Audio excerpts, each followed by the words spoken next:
Hello, it's Lucy Pedder here, Doula Lucy.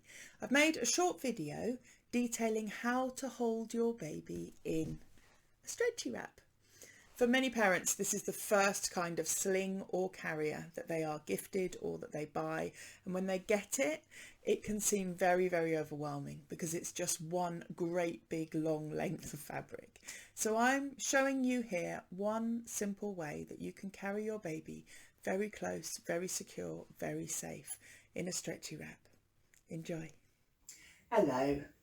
In this video, we're going to have a look at how you can use your stretchy wrap. So when you get your wrap, you'll find that it is a slightly overwhelming amount of fabric. But I'm going to break this down for you to make it a little bit easier for you to understand how your stretchy wrap works around your body and around your baby. So the first thing that you're going to need to do is find the middle of your wrap. Now, there will always be a label or a tag or a pocket or something. If, for whatever reason, the brand that you have doesn't provide you with a middle marker, then just literally fold it in half so that you can see where the middle is. But in general, there'll be something there. So you're going to place that across your chest, so armpit to armpit. Now, there's lots of different ways that you can do this, and usually the instructions on the wrap will simply say, pass the ends behind you and cross them over. But actually, it's quite difficult to make sure that you're not twisting things. So I'm going to show you a technique which means that you can be confident, even when you're on your own and even without a mirror, that you haven't got your wrap twisted. So what we're going to do is extend an arm out to the side and find that top edge. And you're going to give yourself a little bit of slack. So we want, theatre curtain drapes. And then bend your arm so that your elbow comes in front of the wrap and the wrap is behind the same shoulder. And then you're simply going to pass that over onto the opposite shoulder. So you can see that the wrap hasn't got caught up on this shoulder. And then I'm just going to make a little cute cap sleeve right here. And then we're going to do the same on the other side. So you can let go of this now, that'll stay. So I'm going to give myself little theatre curtains and then do exactly the same thing. And of course you can use your other hand to help you out. But you can see that I've created this shape. And I've still got the middle of my wrap across the middle of me. Now we want this to be about the tightness of a close-fitting t-shirt. If you just pull here, you won't tighten this. All you'll do is pull on your shoulders. So the best way to tighten it up is to lift up, because what that does is it gets rid of the friction up your back and enables you to tighten this. Once you're happy, just make sure that you're still slightly capped over your shoulders. And you can see that the fabric is going straight across my back. We are not twisted. So I'm now going to gather up these ends and they are going straight down the middle. It doesn't matter how you do this, it doesn't have to be dignified, just shove them through. Okay, so at this point we're going to start to create the cross that our baby's legs are going to go through to give them full support. So you want to cross this piece across your chest underneath where this piece is passing. Now, if you have a completely flat chest, you don't need to worry about this next bit. If you are blessed with bosoms, you need to be careful that you are not crossing the fabric like this, because can you see that when that comes off my boobs, how much slack I have generated, right?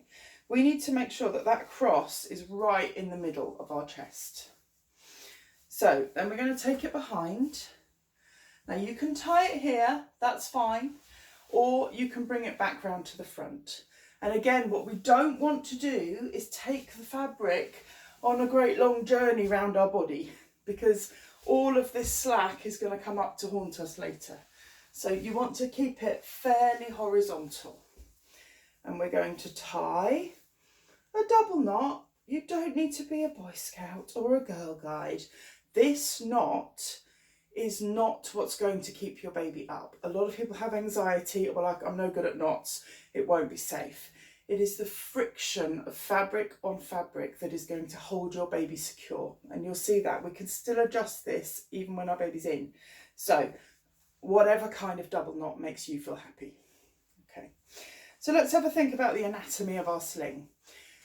We have 2 diagonal passes of fabric, one of which is closest to our body, so this is the first pass. Then we have the next diagonal pass, this is pass 2. And then we have our cross piece, which should still have our label in the middle, right? So we could think of this as pass 3. So what you're going to do is take your baby and put your baby high on your shoulder on the opposite side to the first pass of fabric. So I'm just going to get my baby. Here he is. So when we're holding our babies, we always need to make sure that we're supporting them in 2 ways. We're supporting them for gravity, so they don't fall, and we're also supporting for flop. Now, depending on the age of your baby, you will need to support them more or less for flop. So very, very young babies will probably just stay very snuggled and close, and you can probably hold them like this. As they get slightly older, a few weeks old, they're liable to throw their heads back a bit, so you do need to support for flop. As they get older, they get more nosy, they start to look around, and we have to hold them very securely. And then eventually, when they get older still, they're very, very secure in their head and their back control. So you can just hold them like this again. You know your child. Just make sure that your child is secure. At no point in this process do we need a flying baby. At no point will there be a precarious moment where your baby is not held secure. So between your arms and your sling, you've got this. So I'm going to hold my baby securely for gravity and for flop with one hand. And then I'm going to take my thumb under this first pass, and I'm just going to navigate my baby's foot into the sling. Now, what I'm looking for is all of this fabric to end up in my baby's knee pit. And that's because we want the bulk of the fabric to be supporting the baby's seat. So what I'm going to do now is I'm going to move my child into position in front of me. Now, can you see that my baby has got one knee up and one knee down? Now, your tiny, tiny infant may hold their other knee up, but you need to make sure that all of that fabric is in your baby's knee. And now what we're going to do is find that top edge. So in my case, it's the pink edge. This is why a rainbow sling is kind of handy, because I know that my red edge is the bottom edge. So I'm going to find my top edge, and I'm going to begin to bring this fabric across my child. Now I want the bulk of the fabric to stay in the knee. So I'm going to take the rest of the fabric all the way across. My baby's hand is up near their face because they need their hands, and it's going to go all the way across in a diagonal, covering this shoulder all the way up to the nape of the neck and all the way around their bottom. But you can see that this green line is actually the middle of the fabric for this sling. So half of the fabric is still tucked into my baby's knee. My baby is nice and high, close enough to kiss, and I'm supporting my baby all the way into their knee. So what I'm going to do now is take my thumb and pass it under the second pass.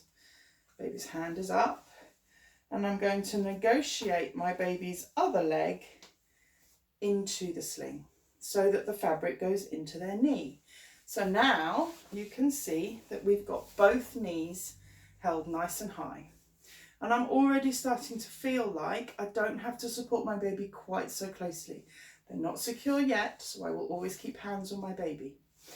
But I'm going to begin to move this fabric across.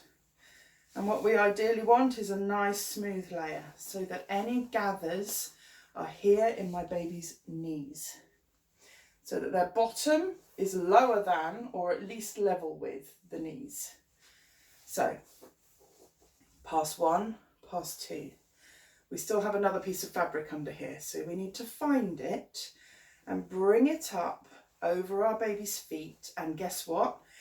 into the knees. So again, all of the support is under the baby's bottom. And then I'm going to find that top edge, that pink edge, and I'm just going to bring it up around me and around my baby. There we are. So now you can see that most of the fabric of the sling is down here, supporting for gravity, and one layer from each pass is up here, supporting for flop. Now, we need to be able to see our baby's face. We need to make sure that our baby is safe and happy and the airway is clear. So you may find that your baby will automatically turn ahead, but can you see what's happening here?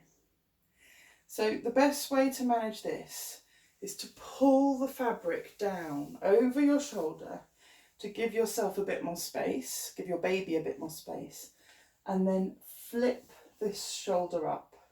So I'm creating a twist here, and you can see how that looks on the back. And I could even just tuck my baby's head in on this side. I would never want to bring the fabric any further over than my baby's ear, because we need our baby to be clear at all times. So I can make some adjustments just to make myself more comfortable. And then I'm going to do my little safety checks. So first of all, do I feel hands-free? Do I feel like my baby is secure? And you'll know, trust your instincts. You'll know if you can let go. Can I see my baby's face? Is their airway clear? Is their chin up? Is their back nice and smooth and rounded? Remember, our babies have a C-shaped spine. Their spine doesn't need to go out at the bottom the way ours does. Nice, smooth, rounded, with the knees high and the pelvis tucked. So it's the difference between this and this. We want our babies to have their pelvises tucked. Knees nice and high, nice little pelvic tuck. And do I feel okay? Is the weight distributed across my back? Do I feel like I can move and my baby will come with me? So if I lean forward, how much give is there? Not much. You should be able to snuggle your baby close, and when you let go, they stay put. So this is what a stretchy wrap looks like. So when the time comes to take your baby out of the sling, all we need to do is reverse the process. A lot of people will automatically go to loosen this knot. Now, do you remember I said that actually how you tie this knot isn't that important? So just take a look here. There's actually no pressure whatsoever on this knot. I wouldn't want to go around with it untied because obviously it will work itself loose, but actually we're not going to undo this knot in order to take our baby out, because this knot is not integral to what's going on up here. The best way to take your baby out of this position, this sling, is exactly the same way that they went in. And what that's going to do is it's going to leave you wearing your sling so that in an hour's time you can pop your baby back in again. So what a lot of people do who really like this sling and use it all the time, you get up in the morning and you put your sling on, and then your baby is in, out for the rest of the day. So I'll show you how this works. We're just going to reverse the process. So this cross pass is the one that came up last. So we're going to take that one down first. And we're just going to take it off our baby's feet like that. So that can just sit under there. Now we need to start supporting our baby as we are losing the support of the sling. So I'm going to slide my hand underneath our next pass before easing that one away. And you can see now that my baby is in that position that he was in when I'd first started to put the sling on. So I can now slide my hand under this pass. Now I have got my baby. I've got my baby's weight, which means that I can take the sling off that leg. My baby is now completely free, and you can see that I'm still wearing the sling. So that means that I can change my mind, put my baby back in, I can hand my baby off to somebody else, I can get my baby back again, they can go back in the sling, but I can wear this sling without having to disturb that knot or to re-wrap it every single time I want to put my baby in.